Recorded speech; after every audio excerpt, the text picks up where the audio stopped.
Hi guys, it is English Teacher Channel for Good English. There are some structures to speak. If you want to speak good English, you have to recite some structures. You have to recite some verbs at the beginning. Otherwise, it is quite impossible to speak. If you want to speak good English, there are some ways to get the fluency, to get the knowledge of English and to speak.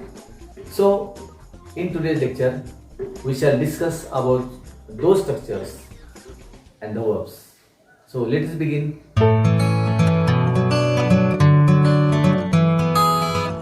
Friends, what you want to learn in a proper way. There are some methods. There is a technique for every art to learn. For example, if you want to dance, there is a technique. If you want to drive a car, there is a technique. So, in the same way, if you want to speak good English, there is also technique. So, technique is must. There is a central idea in every art. And if we get that idea, we can speak better English. We can dance, we can play cricket. So, every art has a center. And the learner should reach to the center. थोडक्यात कुठलीही कला शिकायची असेल त्याच्यामध्ये केंद्रबिंदू असतो आणि तो केंद्रबिंदू आपल्याला शोधायचा असतो आणि तो केंद्रबिंदू जर आपल्याला सापडला तर आपण ती कला शिकतो. तसं आता इंग्रजी बोलण्याच्या बाबतीत बरेच लोक सांगतात की 10 दिवसात इंग्रजी शिका, 15 दिवसात शिका, 50 दिवसात शिका. नाही, शक्य नाही. It is quite impossible. किती लोक इंग्लिश स्पीकिंगचा प्रयत्न करतात परंतु दे आर डायरेक्शनलेस. डायरेक्शन योग्य नसेल तर मग शक्य होणार नाही. तर whether to start from grammar or whether to start from structures or from vocabulary or translation method, असे अनेक मार्ग आहेत. तर त्याच्यामध्ये हा लर्नर अडकून गेलेला आहे की त्याला कळत नाही की ग्रामरकडून भाषा शिकावी का भाषेकडून ग्रामर शिकावं. आपण मराठी शिकलो किंवा मातृभाषा शिकलो, आपण काय व्याकरण शिकलो नाही, कर्ता क्रियापद वगैरे वगैरे. परंतु इंग्रजी भाषा बोलण्यासाठी आपल्याला काही स्ट्रक्चर शिकणं गरजेचं आहे, कारण that is not our mother tongue. ठीक आहे, आपली मातृभाषा नाही. मग एकटं डायरेक्ट मेथड वापरा, डायरेक्ट बोला. पण डायरेक्ट बोलण्यासाठी काहीतरी मटेरियल तर लागेल ना आपल्याकडे. त्यासाठी मग तुम्हाला कर्ता क्रियापद कर्म या गोष्टींचा आधार घ्यावा लागेल. आता बरेच तज्ञ म्हणतात की नाही, भाषा language should not be taught from grammar to language. Language should be taught directly. आता डायरेक्ट कसं काय त्याला एखाद्याला जर प्लेनवर बसून दिलं डायरेक्ट चालव, नाही शक्य होणार.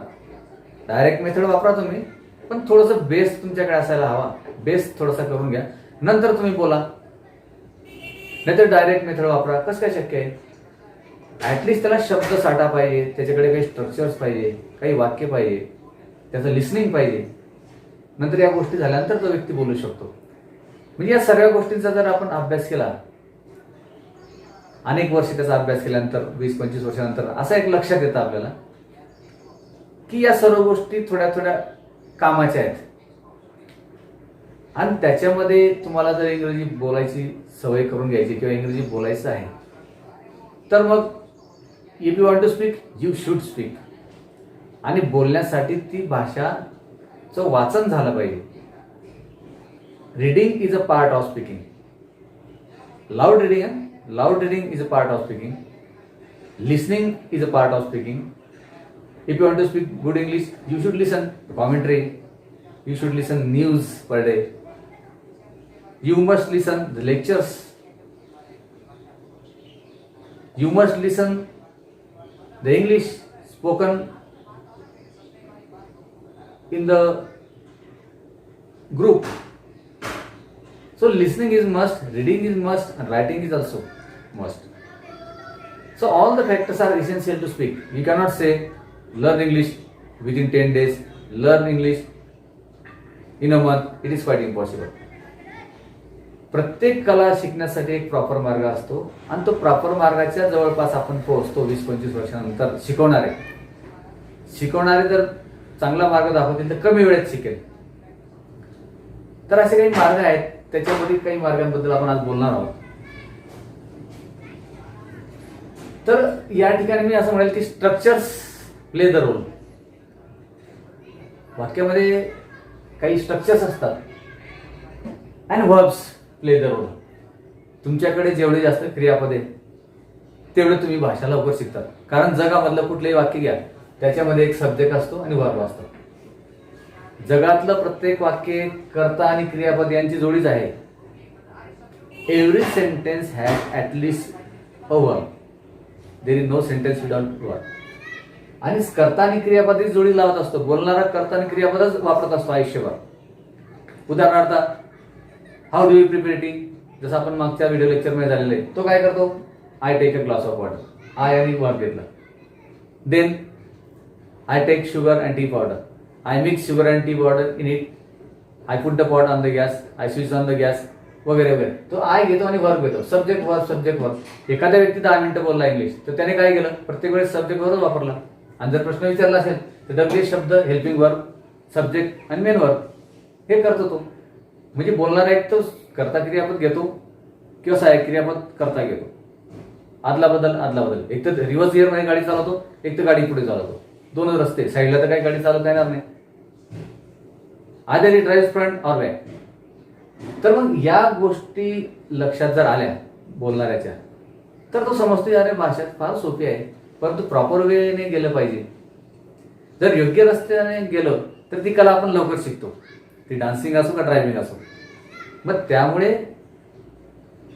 कुठून चालू करायचं आणि कसं चालू करायचं याबद्दल थोडा विचार करायला हवा शिकणाऱ्याने. मी तर या ठिकाणी असं म्हणतो की भाषा बोलणारे जे अनेक शिकले ते असेच शिकले की त्यांनी क्रियापदाचे 3 रूप पाठ करून घेतले. तुमच्याकडे क्रियापद पाहिजे, तुम्ही बाजारात गेले, पैसे पाहिजे. You should have money to buy things from the market. If you don't have money you cannot buy. In the same way, if you have verbs in your pocket, in your bag, you can speak good English. So, as far as my knowledge is concerned, to speak good English, you should have verbs. At least 200 verbs at the beginning. If you have 200 verbs, then you can make the pair subject plus verb, subject plus verb, subject plus verb. So, at the beginning, you will get confidence to speak, how to speak. म्हणजे कमीत कमी बोलणाऱ्याला हे तरी समजते की मी आता बोलायला लागलो बरं का. मग तो एक एक पायरीवर चढतो आणि मिरर प्रॅक्टिस करतो, नंतर ग्रुपमध्ये प्रॅक्टिस करतो, प्रश्न विचारतो. असं करता करता जर त्याने जर अनेक वाक्य बोलले तर तो लवकर बोलणं शिकतो. आता किती काळात शिकायचं हे त्याच्यावर अवलंबून आहे. शिकवणारा सांगू शकत नाही की 10 दिन में अंग्रेजी सीखे, 15 दिन में सीखे, महीने में सीखे. अगर वो सीखने वाला नहीं सीखता तो 15 साल में भी नहीं सीखेगा. तो यू कॅनॉट जज how early will speak English. हे बोलणाऱ्यावर अवलंबून आहे की त्याने किती वेळात बोलावं. आणि फक्त त्याला आपण तंत्र सांगू शकतो की बाबा असं कर, असं बोल, मिरर प्रॅक्टिस कर, रोज 100 प्रश्नांची प्रॅक्टिस कर. असं करता करता 50,000 प्रश्न बोलून टाक. नंतर साधे साधे वाक्य बनव. ही बिगिनिंग आहे. मात्र क्रियापद शिवाय काही चालणार नाही. त्याच्याकडे क्रियापद पाहिजे, 3 रूप पाहिजे. गो, went, gone, see, saw, sing. Come, came, come, write, wrote, written. Play, play, played, throw, threw, thrown. Write, wrote, written, receive, receive, receive. असे रेग्युलर इरेग्युलर सर्व वर्ब त्याच्याकडे पाहिजे आणि उच्चार सहित पाहिजे. नाही तर वाकडं लुकडं टाकडं असं असेल तर that is bad impression. Walk, walked, walked. Talk, talked, talked. Look, looked, looked. म्हणजे प्रोनाऊन्सिएशन अधिक पाठांतर अधिक मिरर प्रॅक्टिस या सर्व गोष्टी जर आपण एकत्र केल्या तर as far as my knowledge is concern it is the proper beginning. अशा पद्धतीने अनेक लोक इंग्रजी शिकून गेले and they are good English speaker nowadays. They have practice, they have vocabulary, they have different structures. त्यांच्याकडे इतके स्ट्रक्चर्स येऊन गेले आता नवीन नवीन. तर ते सांगतात सर हे नवीन नवीन स्ट्रक्चर आहे बघा असं होतं.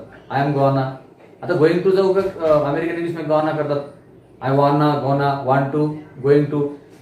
म्हणजे आता त्यांचं क्रेडिट आहे की कोण काय कुठून कॅच करेल. लँग्वेज लर्निंग प्रोसेसमध्ये फार मोठा इंटरेस्ट आहे की इतका इंटरेस्ट आहे ग्रामर शिकण्यामध्ये की माझं पॅशन नव्हतं पहिल्यापासून की मला खूप नवीन नवीन स्ट्रक्चर शोधायला आवडतं आणि आवडायचं पण.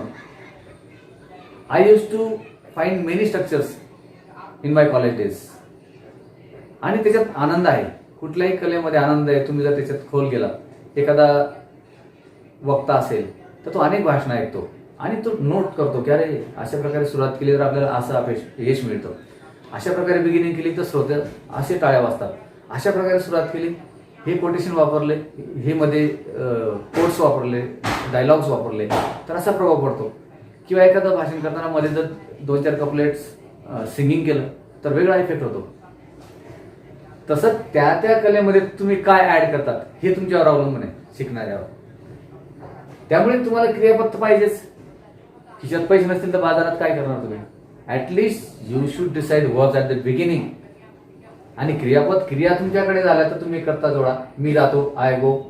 मी जाणार, आय शॅल गो. जात आहे, I am going, I was going, I shall be going, I have gone, I had gone, I shall have gone. काहींना असं वाटतं 12 काळ झाले म्हणजे बापरे जगातला मी मोठं 1 नंबर आला माझा. पण 12 काळ असतं म्हणजे काही इंग्रजी बोलता येणार नाही तुम्हाला. बरेच लोक येतात माझ्याकडे, सर माझे 12चे 12 काळ पाठ आहेत, विचारा मला. मग त्याला विचारतो मी, नोकरांना रोज पगार दिला जातो, सांग. नाही सर ते नाही करणार. पत्र लिहिलं जात आहे, सांग रे. नाही सर त्यांना. मग काय आहे तुझ्याकडे?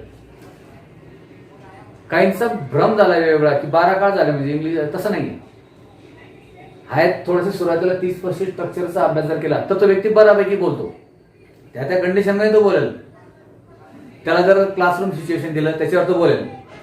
पण त्याला जर एखाद्या मंडप लग्नाच्या समारंभात सांगितलं बोल English, he will not be able to speak because situation changed and he will need some different words. वेगळ्या सिच्युएशन मध्ये वेगळे स्ट्रक्चर लागतात, वेगळे क्रियापद लागतात. म्हणजे याचा अर्थ तुम्हाला एका सिच्युएशन मध्ये इंग्लिश येतं, चांगली गोष्ट आहे, बिगिनिंग झाली. तर दुसऱ्या सिच्युएशन मध्ये इंग्लिश बोला, हॉटेलवर बोला, दवाखान्यावर बोला. इंग्रजीमध्ये संताप करता आला पाहिजे, प्रेझेंटेशन करता आलं पाहिजे, अँकरिंग करता आलं पाहिजे. हा तुमचा व्यक्तिगत इंटरेस्ट आहे आणि तो इंटरेस्ट हा असायला पाहिजे. तर मग या गोष्टी तो उचलून एक एक गोष्टी पुढे जात असतो. नाहीतर 5,000ची जर तुम्ही शैनाई घेऊन दिली आणि त्याला सांगितलं वाज रे बाबा, तो सांगितलं नाही मला नाही हवा फुकायची. हवा जर फुंकणार नाही तर कशाला वाजेल? शैनाई किती महाग याच्यावर महत्व नाहीये, हवा फुंकणारा कसा आहे. हवा फुंकणारा चांगला असेल तर चांगले वाजेल. तसं आहे. क्रियापद आम्ही पाठ करून घेतो, स्ट्रक्चर्स पाठ करून घेतो, बोलून घेतो 50,000 60,000 वाक्य, तर बिगिनिंग चांगली होते. So come to the point. Verb पाठ आहेत आपले. मग स्ट्रक्चर्स आपल्याला सब्जेक्ट प्लस वर्ब बऱ्याच ठिकाणी सांगतात. सब्जेक्ट प्लस वर्ब घ्या, सब्जेक्ट प्लस विटू घ्या, असं घ्या तसं घ्या, बस संपलं English. That is not the way. तर आपण एक नमुना म्हणून एक क्रियापद घेऊ. आता समजा एक असे स्ट्रक्चर सुरुवातीला आपल्याकडे असायला पाहिजे की वेगवेगळ्या प्रकारचे आपल्याला बोलावं लागतं. उदाहरणार्थ लिहितो, फक्त लिहितो, V1 घ्यायचा. इथे एक वाक्य सांगायचं विसरलो मी की जगात सर्व वाक्यांमध्ये सब्जेक्ट प्लस वर्ब हेच असतं. फक्त एक प्रकार असतो त्याच्यात सब्जेक्ट नसतो आणि तो असतो imperative sentences. Imperative sentences begin with the first form of the verb. क्रियापदाच्या पहिल्या रूपाने अज्ञात वाक्य सुरू होतं आणि कर्ता त्या ठिकाणी नसतो. तो कर्ता आपल्या समोरच असतो, यू असतो करता, पण तो घेत नाही आपण. उदाहरणार्थ come, go, sit there, open your book, read, अशा प्रकारे. बघ आता राईट आहे, लिहितो. नंतर आय हॅव टू राईट, मला लिहावं लागतं. नंतर आय हॅड टू राईट, मला लिहावं लागलं होतं. बघा काही ठराविक स्ट्रक्चर देतोय मी सुरुवातीला, 20-25 स्ट्रक्चर देतोय. नंतर अजून तुमच्या प्रकारे इच्छेप्रमाणे नवीन नवीन स्ट्रक्चर आपण पुढे पण घेऊ. पण ही सुरुवात अशी करायची असते. नंतर आय कॅन राईट, मी लिहू शकतो. आय कॅन राईट, मी लिहू शकतो. त्याला जर आय कुड राईट, मी लिहू शकलो. बघा फरक बघा. क्रियापदाचा चेहरा असतो. There is a typical face of the verb. क्रियापदाचा चेहरा असतो, तो चेहरा नेहमी बदलत असतो. आता आय कॅन राईट लिहू शकतो, आय कुड राईट लिहू शकलो. आय शुड राईट, मी लिहावे. मग भाषा बोलणारा काय करतो all the time? He changes the form of the verb. And that is language. What is language? Language is nothing but changing form of the verb. All the time we change the verb or the verb form and subject plus verb. I should write, मी लिहावे. बघा इथल्या इथे 5 वाक्य तयार झाले. झालं structure. Subject plus should plus V1 and all the modal verbs they are followed by first form of the verb. Modal verb नंतर क्रियापदाचं पहिलंच रूप येईल. परीक्षेमध्ये अनेक ठिकाणी फसवतात, मोठ्या मोठ्या परीक्षेमध्ये स्पॉट द एरर मध्ये आय विल रोड असं वाक्य देतात. आता मग तिथं चुका शोधा. मग जे तज्ज्ञ लोक असतात ते अरे मॉडेल वर उड, त्यानंतर फर्स्ट फॉर्मात तो भरायला पाहिजे, आय वुड राईट, अशा प्रकारे. म्हणजे सुरुवातीला जर हे स्ट्रक्चर सर्व आले तर परीक्षेमध्ये विचारणाऱ्याला काही जागाच नसते, काही पण विचारू द्या त्याला, आणि कुठली पण कॉम्पिटेटिव्ह परीक्षा असू द्या, तर तुमचा अभ्यास आणि त्या प्रश्नपत्रिका काढणाऱ्याचा अभ्यास सारखी लेवलून जाते. आणि इंग्लिशला लिमिट आहे, काही ठराविक स्ट्रक्चर आहेत, काही 1000-1100 क्रियापद जर केले तर तुम्ही जगभर कुठेही जा, काही अडचण येणार नाही. तेच क्रियापद अनेक कुठलं पण सिच्युएशन येऊ द्या.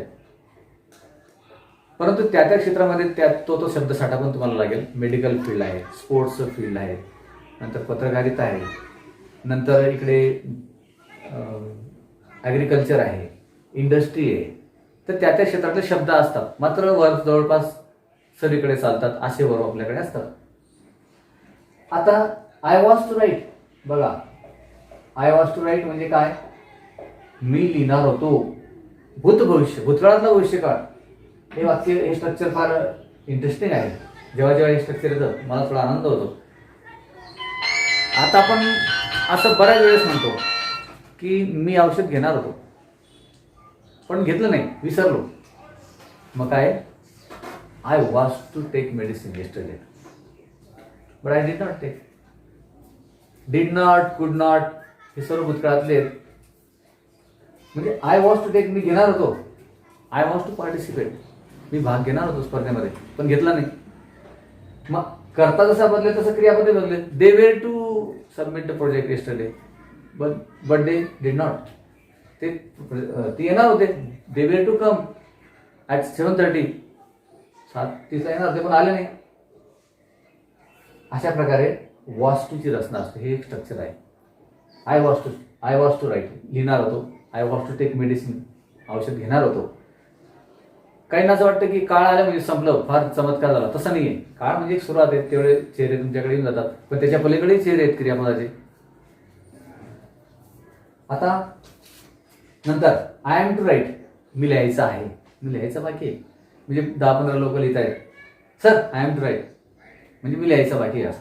अशा वेळेस आय एम टू राईट असं स्ट्रक्चर वापरतात. Sir wait, he is to write, तो लिहायचा बाकी आहे.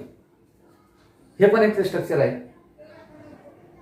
आणि काळाच्या पलीकडे असे काही स्ट्रक्चर आहेत ते आपल्याला आले तर आपण मग वेगवेगळ्या परिस्थितीमध्ये बोलू शकतो, अडकत नाही. आपल्याकडे क्रियापद आहेत, आपल्याकडे काही स्ट्रक्चर आहेत. म्हणजे तुमच्याकडे स्वयंपाकाचं साहित्य आहे आणि तुमच्याकडे गॅस पण आहे, भांडी पण आहे, करू शकतात तुम्ही स्वयंपाक. आता अरेंजमेंट कशी करायची ती प्रॅक्टिसने तुम्हाला येईल. डायरेक्ट तुम्हाला फोडणी देता येणार नाही आणि खिचडी करता येणार नाही. मटेरियल तुमच्याकडे आहे, त्याचा पुढचा पॉईंट जो आहे तो प्रॅक्टिसचा आहे. आणि जो जास्त प्रॅक्टिस करेल तो चांगला स्वयंपाक करणारा बनेल, चांगला क्रिकेटर बनेल. So practice makes the difference between two artist, two players. म्हणजे दोन कलाकारातील, दोन खेळाडूतील फरक हा प्रॅक्टिसने दिसतो. ज्याची प्रॅक्टिस जास्त तो जास्त मास्टर. तसं बोलण्याची तुम्ही जेवढी प्रॅक्टिस करणार तेवढं तुम्ही मास्टरी मिळवणार.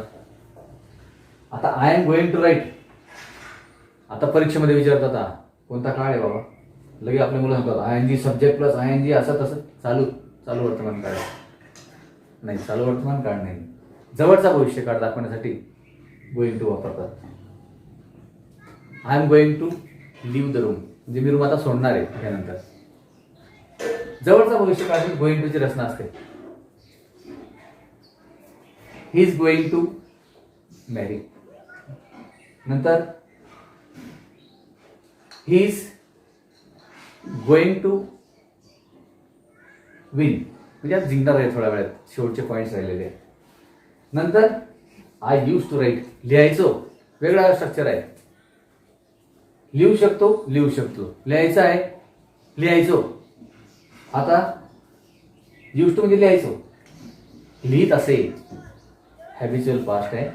आणि याला मराठीमध्ये जे काळ असतात त्याच्यामध्ये जो एक काळ असतो रीतिवाचक वर्तमान काळ, रीती भूतकाळ, असे 2-3 ते काळ आहेत. ते मराठीमध्ये हा प्रकार आहे. त्याला इंग्लिशमध्ये आपण हॅबिच्युअल पास्ट म्हणतो. यूज टूची रचना असते ती. मग ही पण एक रचना आपल्याकडे असायला हवी सुरुवातीच्या काळात. एवढे सक्ती झाले म्हणजे असं वाटायला नको की मला इंग्लिश यायला लागेल, पण बिगिनिंग चांगली होईल. लिहायचो. आपण बऱ्याच वेळेस पास्टमध्ये बोलतो, last year I use to travel by my car, but this year I don't have car, I travel with my motorcycle. म्हणजे भूतकाळात करायचो पण आता नाही, अशी परिस्थिती असेल तर यूज टू वापरतात. आणि तो यूज टू जर पुन्हा पुन्हा वापरायला लागला तर यूज टू ह्याची उड वापरावं लागतं आपल्याला. हॅबिच्युअल पास्टमध्ये एकच गोष्ट जर पुन्हा पुन्हा यायला लागली तर उड पुढे घ्यावा लागतो. उदाहरणार्थ, last year I use to live in hostel, there I would study, I would meet my friends there, I would do all the activities in hostel. म्हणजे पहिल्यांदा तुम्ही यूज टू वापरला, पुढे वुड वापरला, तो एक वेगळा प्रकार आहे, तो एखाद्या वेगळ्या लेक्चरमध्ये होईल. परंतु चेहरा आपण इथे बघतोय की the face of the word is the key. लक्षात ठेवा, क्रियापदाचा चेहरा म्हणजेच भाषा. त्यामुळे तुम्हाला क्रियापद असायलाच पाहिजे. नाही तर 10 दिवसात इंग्रजी शिका आणि 2 महिन्यात शिका आणि गॅरंटी, तसं नाही चालणार. त्याचे काही टेक्निक्स आहेत. कुठली टेक्निकने शिका, टाइमपास करू नका. टाइमपास केला तर वेळ लागेल किंवा चुकीच्या दिशेने शिकणार. प्रॉपर टेक्निकने शिका की आपल्याला येतं आहे का, तर पुढे जा. नाही तर 15 दिवस झाले बोलता येत नाही, महिना झाला बोलता येत नाही, 2 महिने झाले, संपला काळ, क्लास संपला. कुठे बोलणं मग, वह्याच भरलेल्या आहे, 300 पेजेस 200 पेज वह्या भरले. सर संपला क्लास, काय झालं, वही भरली, 200 पेज वही भरलेली आहे. सर्व स्ट्रक्चर आहे माझ्याकडे सर्व स्ट्रक्चर्स आहेत. कुठे आहेत ते, वहीमध्ये, इथे कुठे आहेत. तो चोपडी में नाही होना, खोपडी में होना. तुम्ही जे शिकताय ते जागेवरच शिका. वही लिखाणाचं काय, you are going there to for speaking. मग स्पीकिंगचा क्लास लावतात, लिहिता का बरं आहे, म्हणजे wrong direction. If you want to speak, don't write. तुम्हाला जर बोलायचं आहे मग लिहिण्याचा काय संबंध आहे 200 पेजेस लिहि. तर पहिल्या 5 मिनिटाला तुम्ही समजा की नाही आपण चुकीच्या डायरेक्शनने जातोय. आणि 5 मिनिटात तुम्हाला समजत नाही, 2 महिने होऊन जातात, आणि नंतर घरी येऊन सांगतात झाला बा कसं स्पीकिंगचा क्लास. मग आम्ही त्यांना विचारतो, सांग रे माझ्याजवळ 100 रुपये आहेत. Sir 100 rupees, hi 100 rupees, I want 100 rupees. अशा चुकीच्या दिशेने प्रवास जातो. तर पोझिशनसाठी टू हॅव आपण प्रॅक्टिस करून घेतो वाक्यांची. I have 2 brothers, I have 100 rupees. अशा वेगवेगळ्या परिस्थितीमध्ये how many brothers do you have. To have हा पोझिशनसाठी तिथे शिकवतो आणि बोलून घेतो. तो वहीमध्ये राहून जातो हॅव, आणि तो शिकणारा तसाच निघून जातो.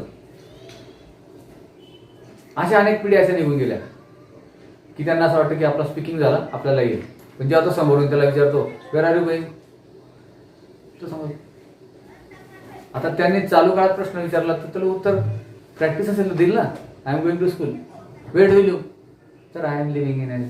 अरे डूने प्रश्न विचारला, विवनने उत्तर दे, where do you live, I live in Mumbai. What did you bring, डिडने प्रश्न विचारला, व्हीटूने उत्तर दिलं पाहिजे. प्रॅक्टिस नाही ना. Sir I brought new clothes. म्हणजे ज्याचा प्रश्न त्याचं उत्तर. या गोष्टी वहीमध्ये लिहायच्या नाही आहेत, या पहिल्याच सेकंदापासून प्रॅक्टिस करायच्या गोष्टी आहेत. आणि if you want to speak English, start from the speaking. पहिल्या मिनिटापासूनच काही स्ट्रक्चर घ्या, ते बोला. आणि repetition is key to the success.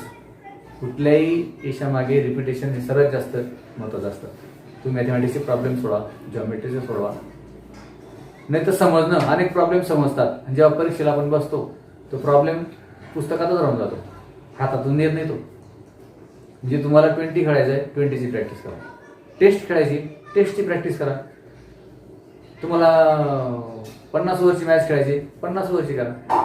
म्हणजे हा टेक्निकचा भाग आहे. तुम्ही काय शिकता आहात हे तुम्हाला पहिल्या सेकंदापासून समजायला पाहिजे. Whether you are going in proper direction or not. So this is the beginning, proper direction, and speaking is the must. Recitation of verbs is must.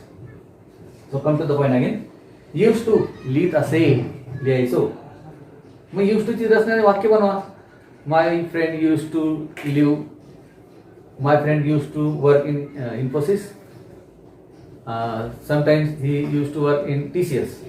But nowadays he is working in Mumbai. He will work in another company next year. He has to work for 10 hours. त्याला काम करावं लागत असेल, करायचं तो 10 मिनिटं. Has to, चेहरा बदलला. He wants to leave company, तो कंपनी सोडणार होता. बघा, चेहरा बदलला. तो लँग्वेजमध्ये वर्क, त्याचा पॅटर्न, तो चेहरा, हा शिफ्टिंग ऑफ गिअर्स. ड्रायव्हर कसा असतो, जेव्हा त्याला गिअर शिफ्ट करता येतात, अरे चढ आला रे, फर्स्ट लाव. त्याला कोच सांगतो फर्स्ट लाव, पण पुढे पुढे त्याची ब्रेनमध्ये फिक्स होऊन जातं, अरे गाडी लोड घेते, फर्स्ट लावा. म्हणजे हा प्रॅक्टिसचा गेम आहे. तसं लँग्वेजमध्ये त्याला गिअर शिफ्ट करता आला पाहिजे. अरे तो सोडणार होता का कंपनी, म्हणजे he was to leave the company because the salary was not sufficient and one must leave the company if it is not affordable. असे अनेक शिफ्टिंग तुम्हाला प्रॅक्टिसने येतात आणि तसंच आपण या व्हिडिओ लेक्चरमध्ये त्याच्यावर फोकस करतोय. आता I would like to write, हा यूज टू आणि वुड हे भाऊ आहेत, दोन्ही भाऊ आहेत. ते वुड सुद्धा, वुडचं स्पेशल व्हिडिओ लेक्चर आपण घेणार आहेत. वुडचे जवळजवळ 7 ते 8 उपयोग आहेत. त्याच्यापैकी हा यूज टू आणि वुड सारखा आहे, मी लिहायचो. आणि इच्छादर्शक साठी वुड वापरतात. I would like to, I would like to write, मला लिहायची इच्छा आहे. I would like to take part in the competition. Would you like to join company, would you like to travel, तुला प्रवास करायला आवडेल का, असं इच्छा विचारण्यासाठी वुड वापरतो. तो एक वेगळं स्ट्रक्चर आहे.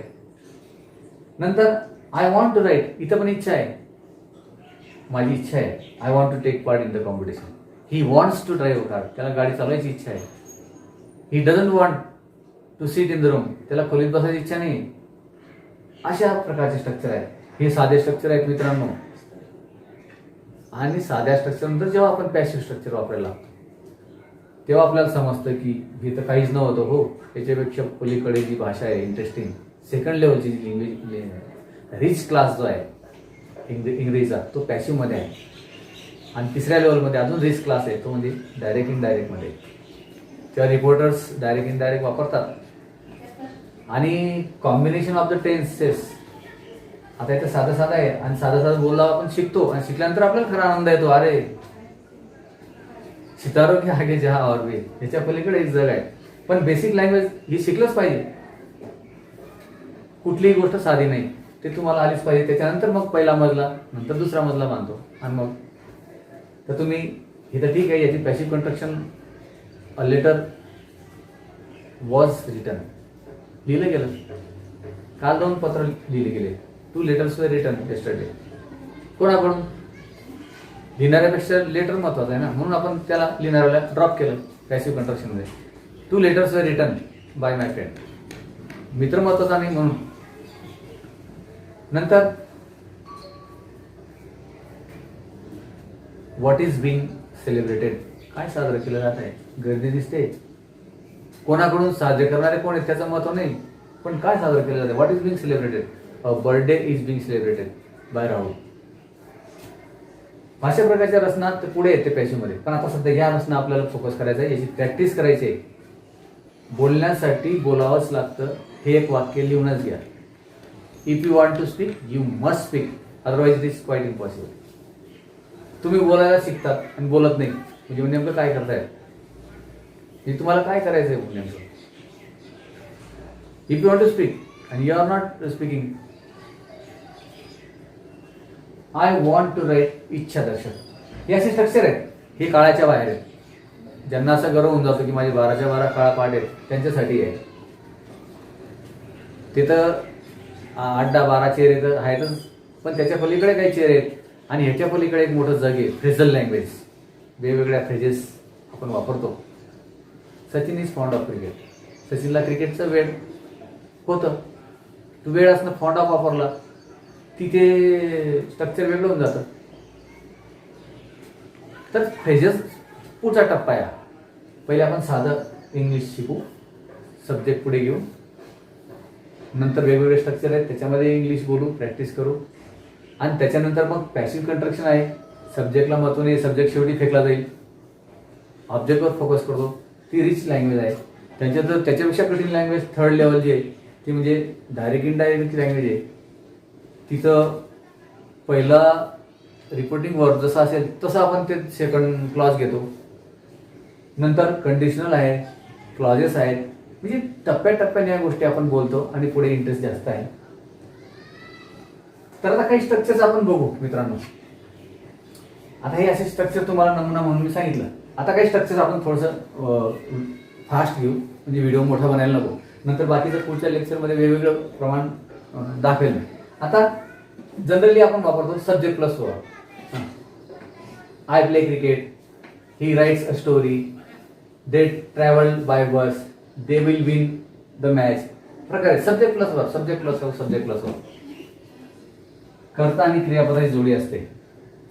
उदाहरणार्थ आपण डेली रुटीन मध्ये सांगतो, I get up early in the morning, I brush my teeth, then I take tea, after that I take breakfast, then I go to the class, I meet my friend, I study there in the class. म्हणजे प्रत्येक वेळेस I घेतोय आणि त्याच्या पुढे एक क्रियापद ठेवतोय, पण तो दिनचर्या सांगतोय, त्यामुळे प्रेझेंट टेन्स वापरतोय तो. Subject plus V1, subject plus V1, subject plus V1, subject plus V1. And finally at 5 p.m. I come back to the home. Then I watch TV for some time. I listen news. Then I do my homework. वगैरे वगैरे. बरं, प्रत्येक ठिकाणी करता वापरला subject plus. नंतर subject plus verb plus object. I play, पण काय काही त्याला सांगावं लागेल ना, क्रिकेट. मग क्रियापदाला काय आणि कोणाला प्रश्न विचारला ऑब्जेक्ट भेटतो. मग I play cricket, he drives a car, he decorated house. अशा प्रकारचे सब्जेक्ट वर्ब ऑब्जेक्ट. हे पण एक स्ट्रक्चर आहे. सुरुवातीला काही स्ट्रक्चर्स आपल्याला घ्यावे लागतील. नंतर subject plus verb plus direct object. Direct object म्हणजे क्रियापदाला तुम्ही व्हॉटने प्रश्न विचारा. What did he eat, he at a mango.